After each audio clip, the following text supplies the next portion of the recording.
নমস্কার। আজ আমি আমের বড়া করেছি। আমরা যেভাবে তালের বড়া খাই ঠিক সেরকমই আমের বড়াও হয়।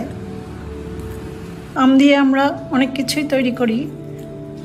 আমি দেখুন বড়া তৈরি করেছি আমের।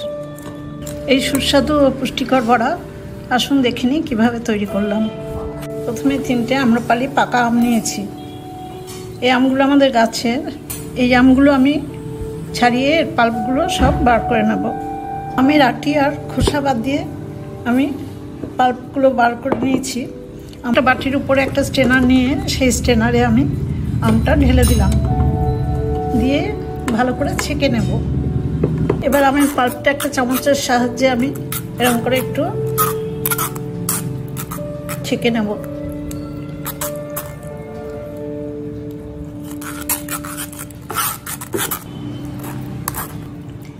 আমের শ্বাসটা পুরোটা ছেঁকে নিয়েছি। দেখুন একটু এইরকম আছে, এটা ফেলে দেবো। এই ছেঁকে নেওয়া আমের পাল্পের মধ্যে আমি এখন 2 বাটি ময়দা দেবো। 2 বাটি মানে আমার 2 কাপ। এই 2 বাটি ময়দা, 1 বাটি বা 1 কাপ সুজি,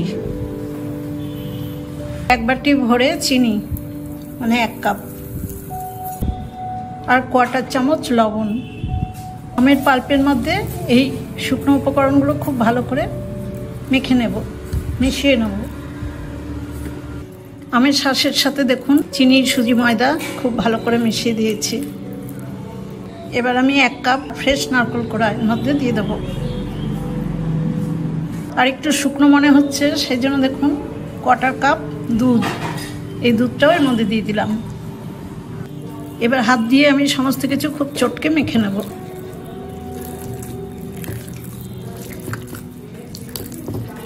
আম্রপালি আম কিন্তু আমাদের গাছের, খুব রসালো, মিষ্টি এবং কালারফুল। যে কেউ ভাববে আমি এখানে ফুড কালার দিয়েছি, কিন্তু এটা আমেরই রং। ভালো করে মেখে নিয়েছি। এবার আমি 15 মিনিটের জন্য ঢেকে রেস্টে রাখবো। মাখাটা 15 মিনিট ঢেকে রেস্টে রাখলাম। এই রেস্টে রাখার কারণে চিনিগুলো গুলে গেল এবং সুজিটাও সেই চিনির জলটাকে অ্যাবজর্ব করে নিল। ঠিক এরকম ঘনত্বের মাখাটা হতে হবে, কারণ আমি বড়া বানাবো। বেশি পাতলা বা বেশি ঘন করলে হবে না। এবার ভাজবো। ভাজবার জন্য একটা কড়াইতে দেখুন গ্যাসের উপরে আমি 200 ml তেল দিয়ে দিয়েছি, রিফাইন্ড অয়েল। তেলটা গরম হয়ে গেছে। আম ময়দার মিশ্রণটা থেকে আমি এরকম বড়ার আকারে তেলের মধ্যে দিয়ে দেবো।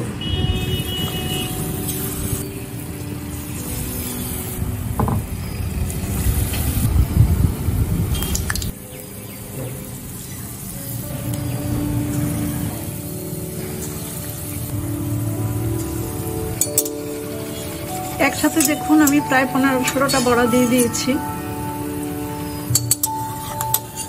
এখন বড়াগুলোর একটা দিক হয়ে গেলে আমি আস্তে আস্তে উল্টে দেব।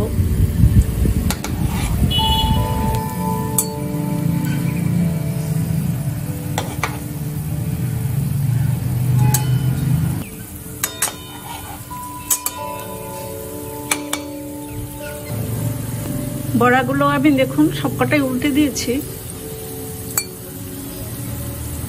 ফ্লেমটা কিন্তু মিডিয়ামই রাখতে হবে। মিডিয়ামে না হলে বড়া বাইরেটা তাড়াতাড়ি লাল হয়ে যাবে, ভেতরটা ভালো সেদ্ধ হবে না।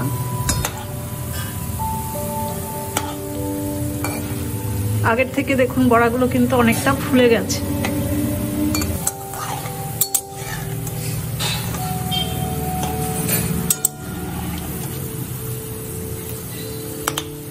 তেলের মধ্যে বড়াগুলো ভালো করে ঘুরিয়ে ঘুরিয়ে গোল্ডেন ব্রাউন করে ভেজে নিলাম। এবার বড়াগুলো আমি সব তুলে নেব। প্রথম ব্যাচের বড়াগুলো তুলে নেওয়ার পর আবার আমি দিয়ে দিচ্ছি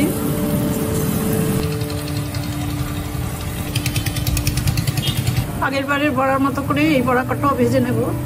দ্বিতীয় ব্যাচের আমের বড়া কটাও হয়ে গেল। এই বড়া কটাও এখন আমি তুলে নেব। তারপর বাকি যেটুকু আছে সেই মাখাটাও আমি একইভাবে ভেজে নেব। সব কটা বড়াই ভাজা হয়ে গেছে। দেখুন একটা প্লেটে সার্ভ করে দিচ্ছি। যে কোনো সময় এই বড়াগুলো খেতে খুব ভালো লাগে।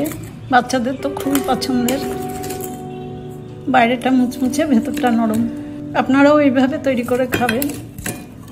আমার এই আমের বড়ার রেসিপিটা দেখে আপনাদের যদি ভালো লাগে তাহলে একটা ছোট্ট লাইক আর শেয়ার করে দেবেন।